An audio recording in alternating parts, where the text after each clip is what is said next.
Ross Lyon addressed the media following Sunday's Western Derby. How did you rate the game, Ross? I have a lot of pride in our effort, we never gave up. We came home strong with a bit of composure. Sometimes it's as simple as a dropped marker not getting back off and executing. I thought they executed when they went forward off some of our errors really well. There are some really good lessons that we spoke about at halftime and implemented in the second half.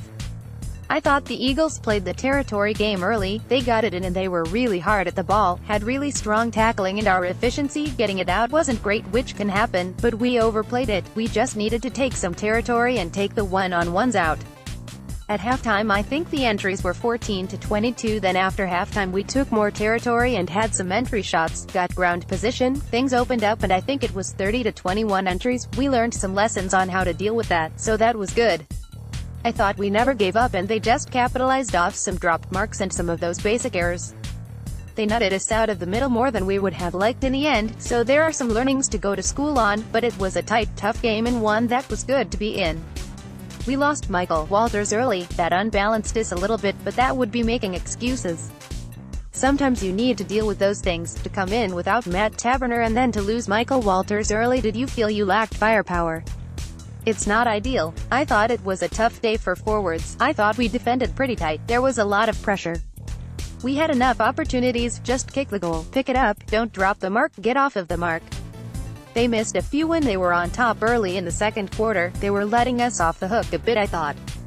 But again, I thought we got to work. We got ourselves back in, we learned some lessons, we moved the ball better, we took territory, our pressure lifted, and in the last quarter we had 18 entries. They spent a fair bit of their bickies early. If you spend them early you tend to get rewarded.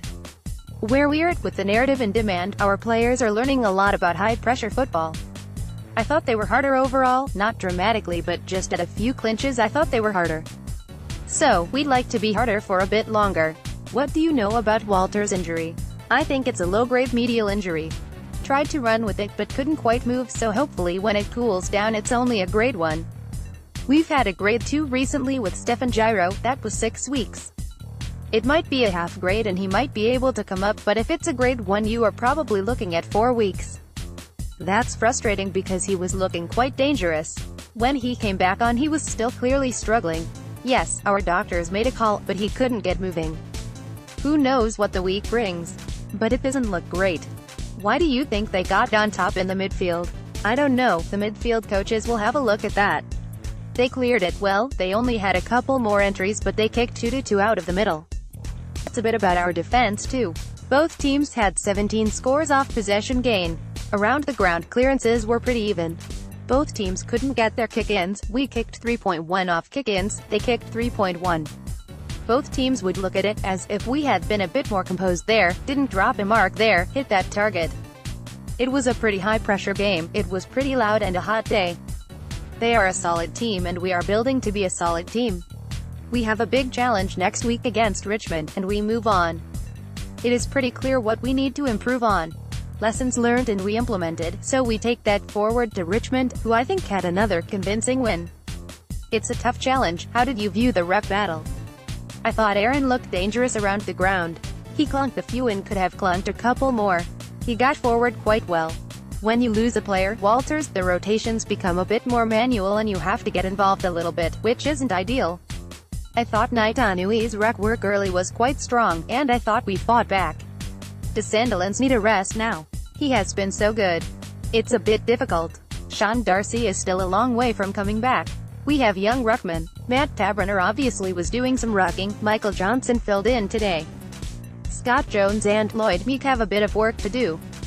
Michael Apenis came back to peel and ruck today for the first time, but he probably needs a couple more under his belt.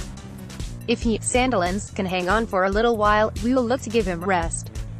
After the week we have had with the medal, did you see any irony with the medal being shared between the two teams? It's not something I paid too much attention to. I like the passion wrapped around it. Ross Glendinning is a champion of the game. I see him as a North Melbourne champion, and a great West Australian person. I wasn't involved in any discussion, it caught me on the hop. Clearly at our board and executive level, they see it appropriate for a Fremantle person to be on there, and I think that is healthy. Ultimately it's been resolved and that's what is going to happen. It's great that there is plenty of passion, maybe a little bit of irony in there. I thought Gaff was really good as well. Besides Walters, are you okay injury-wise?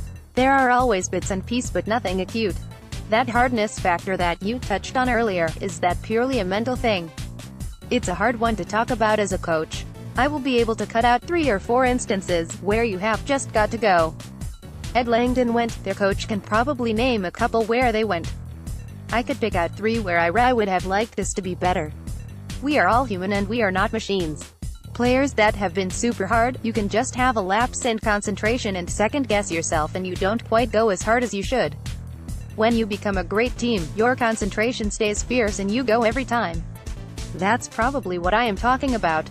How are the young players feeling after an intense start to their first season?